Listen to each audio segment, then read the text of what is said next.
सात प्रदक्षिण धाय। उभय घड़ी में, दो घड़ी में ही वो विशाल विराट पुरुष का 7 बार महाराज परिक्रमा कर दिया, दुंदुभी बजाते हुए। भगवान का विराट स्वरूप और झोर पता नहीं, पाताल से लेकर ब्रह्मांड तक उनका विशाल शरीर है महाराज। लेकिन जामवंत जी नवयुवक थे उस समय, दुंदुभी बजाते हुए महाराज 7 प्रदक्षिण धाय, 7 बार परिक्रमा कर दिए। कितनी स्पीड में करी होगी। तो वही जामवंत जी को जब मार पड़ी द्वापर में भगवान के हाथ से, 28वां दिन, 27 दिन तक तो भगवान को भी पानी पिला दिए। 28वां दिन पता चल गया, अहो प्रभु आप तो मेरे राम जी हो। अब मुझे पता चल गया, क्योंकि आपने कहा था कि द्वापर में तुम्हारा जोड़ का तो कोई मिलेगा नहीं, हम ही को भिड़ना पड़ेगा। इसलिए प्रभु हम जान गए कि आप ही हो। बोलो जय जय श्री राधे श्याम। कैसे कैसे योद्धा थे महाराज, जोड़ ही नहीं मिला, भगवान को लड़ना पड़ा, तब उनके मनोरथ पूर्ण हुए हैं। बोले प्रभु आज्ञा करो। बोले बहुत बदनामी हो रही है द्वारिका में हमारी, माखन मिश्री चोरी के साथ साथ हत्या और मणि का भी, चोरी का भी कलंक लगे।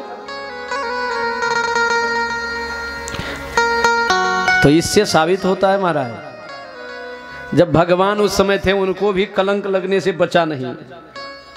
काजल की कोठरी में कैसो ही सयान हो जाए, एक लेख काजल पे लागे है पी लागे है। और इस कलिकाल में हम लोग जो हैं महाराज हर तरफ से चोरी, बेईमानी, भ्रष्टाचार, अत्याचार, झूठ, है ना, चारों तरफ से महाराज आक्रमण कर रहा है। इस बीच में हम कैसे बचें?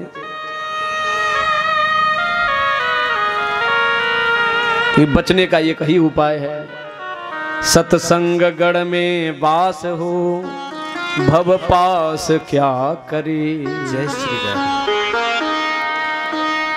सत्संग गढ़ में वास हो, जो सत्संग में रहेगा, बोले सत्संग के क्षेत्र में वो कलंक, वो काल भी नहीं आ सकता। गुरु हरि चरण में प्रीत हो, युग काल क्या करे। गुरु हरि चरण में प्रीति हो, युग काल क्या करे। कछवी की दृष्टि दृष्टि हो, कछवी की दृष्टि दृष्टि हो, जंजाल क्या करे, जंजाल क्या करे।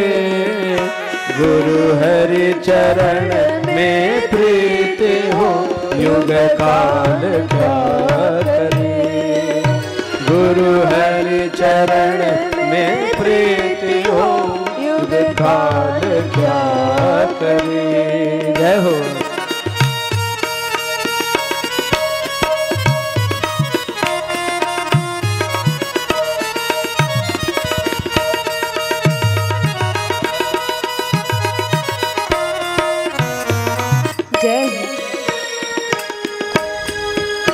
पूरे गुरु का संग हो, पूरे गुरु का संग हो। पूरे गुरु, सच्चे सदगुरु की यदि शरणागति हो तो महाराज काल भी इस जीव को कुछ नहीं कर पाता।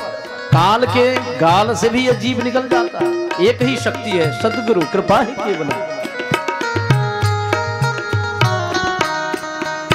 पूरे गुरु का संग हो, पूरे गुरु का संग हो, अनंग क्या करे, अनंग क्या करे। में ही जो अनुभव ज्ञान हो, में ही जो अनुभव ज्ञान हो, अनुमान क्या करे। गुरु हरि चरण में प्रीति हो, युग काल क्या करे।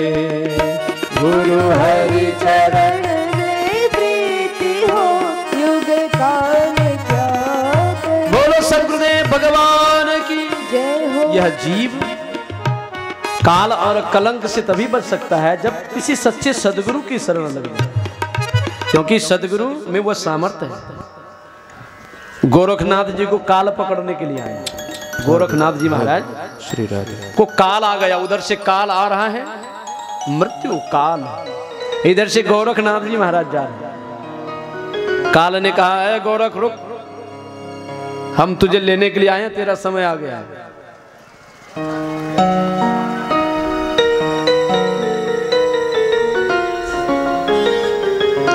गोरख ने कहा नहीं, तू मुझे नहीं ले जा सकता, मुझे नहीं ले जा सकता। तो काल ने कहा देख कैसे बचेगा हमसे, उठत मारू बैठत मारू मारू जगत सुता, तीन लोक में अधिपत्य हमारा, कहां रहे गोरख अवधूता। रे अवधूत गोरख तू हमसे नहीं बच सकता, उठत मारू बैठत मारू, बोले कहां भागेगा तू। उठत मारू बैठत मारू मारू जगत सुता, सोते जागते मैं किसी समय तुमको उठा लूंगा। तीन लोक में अधिपत्य हमारा, कहां रहे गोरख अवधूता। गोरख ने जवाब दिया है, ध्यान से सुनिए। गोरख ने कहा उठत सुमिरू बैठत सुमिरू सुमिरू जगत सुता, तीन लोक से रहे न्यारा, कहां रहे गोरख अवधूता। बोले तू उठते मारेगा बैठते मारेगा, मैं उठत सुमिरू बैठत सुमिरू सुमिरू जगत सुता, तीन लोक में अधिपत्य हमारा, कहां रहे गोरख अवधूता। फिर यहां पर काल ने ललकारा है गोरख को, बोले गोरख धरती आकाश मिट जाएंगे, मिटेंगे मेरू कैलासा, एक मेक हो जाएंगे, कहां रहेंगे हरि के दासा। बोले धरती आकाश सब जगह मेरी कब्जा है। तो महाराज काल ने कहा, गोरख ने कहा, उत्तर दिया है अवश्य ही धरती आकाश मिट जाएंगे, मिटेंगे मेरू कैलासा, एक मेक हो जाएंगे, हरि में रहेंगे हरि के दासा। बोले मैं तो हरि में मिल जाऊंगा, फिर मुझे कैसे पकड़ोगे।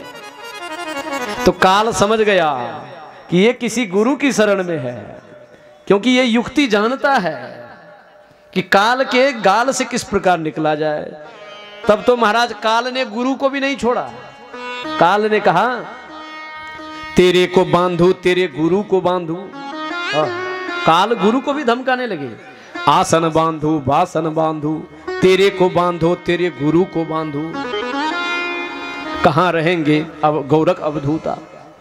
तो काल जब इस प्रकार बोला तो अभी उत्तर दिया है गोरख बाबा ने, कहा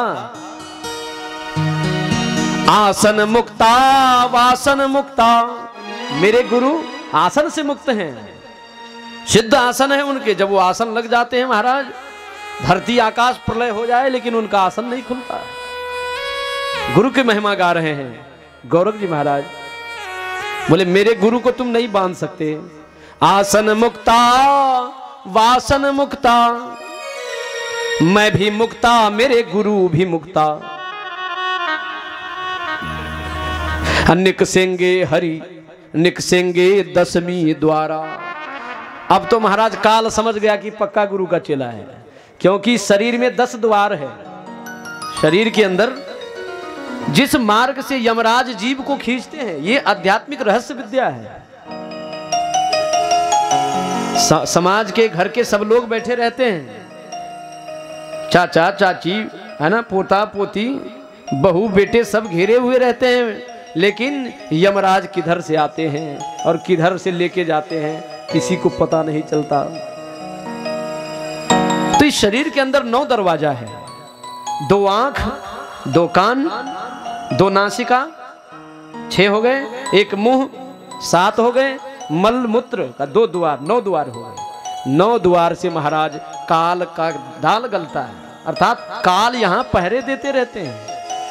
साधारण जो जीव है उनको इन्हीं मार्ग से खींच कर ले जाता है, लेकिन इसी शरीर के अंदर एक और गुप्त दरवाजा है, 10वां द्वार, जहां काल प्रवेश नहीं कर पाता।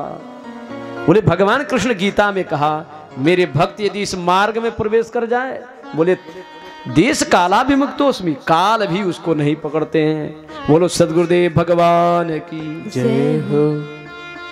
भ्रुवोर मध्य प्राणमाविश्य सम्यक बोले दोनों भवों के बीच में वह मार्ग है, उसको कहते हैं 10वां द्वार, तिल खिड़की शिव नेत्र, इसी को तीसरी आंख भी कहते हैं। प्रकाश का द्वार है, परमात्मा का द्वार है। बोले इस द्वार में कोई भक्त प्रवेश कर जाए तो महाराज काल का भी दाल नहीं गलता, दोष कलंक सब मिट जाई हैं, दोष कलंक सब मिट जाई हैं, सुनी चहु होए जाय उतंगा।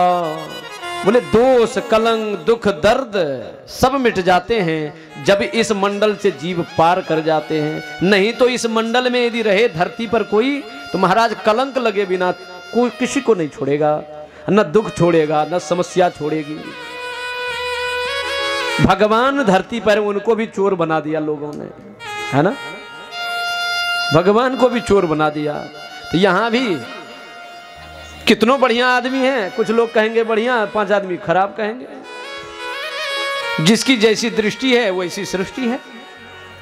इसलिए धरती ये दुनिया ऐसी है महाराज, भगवान को भी नहीं छोड़ा। भगवान कलंक मिटाने के लिए कहा जामवंत जी अब ये मणि मुझे दे दो, नहीं तो मुझे मेरी बहुत बदनामी हो रही है।